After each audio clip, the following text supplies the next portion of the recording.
ನಮಸ್ಕಾರ, welcome to my channel.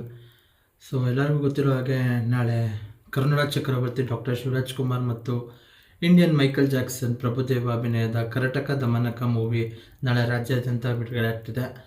So ದಯವಿಟ್ಟು ಎಲ್ಲರೂ ಚಿತ್ರಮಂದಿರ ನೋಡಿ ಅಂತ ಕೇಳ್ಕೊಳ್ಳೋಕ್ಕೆ ಇಷ್ಟಪಡ್ತೀನಿ ಫ್ರೆಂಡ್ಸ್.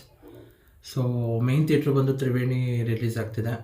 ಸೊ ಎಲ್ಲರಿಗೂ ಗೊತ್ತಿರೋ ಹಾಗೆ ಕರಟಕ ದಮನಕ ಅಂತಂದರೆ ಇದೊಂದು ಕಾಮಿಡಿ ಮೂವಿ ಅಂತಲೇ ಹೇಳ್ಬೋದು. ಸೊ ಪುರಾತನ ಕಾಲದಲ್ಲಿ ಅಂದರೆ ಪಂಚತಂತ್ರದಲ್ಲಿ ಮಿತ್ರಭೇದ ಎಂಬ ಒಂದು ಇದರಲ್ಲಿ ಸಂಕಲನದಲ್ಲಿ ಒಂದು ಪಾತ್ರಗಳನ್ನ ನೋಡ್ಬೋದಾಗಿದೆ. ಸೊ ಕರಟಕ ದಮನಕ ಅಂತಂದರೆ ಏನು ಅಂತಂದರೆ ಎರಡು ಬುದ್ಧಿವಂತ ನರಿಗಳು, ಅಂದರೆ ಅವರ ಸ್ನೇಹ ಆಗಿರ್ಬೋದು ಅಥವಾ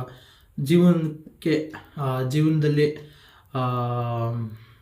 ಸೊ ಅವರ ಅನುಕೂಲಕ್ಕೆ ಅವ್ರು ಯಾವ ರೀತಿ ಬದಲಾಯ್ತಾರೆ ಅನ್ನೋದು ಆಗಿರ್ಬೋದು. ಸೊ ನನಗೂ ಕೂಡ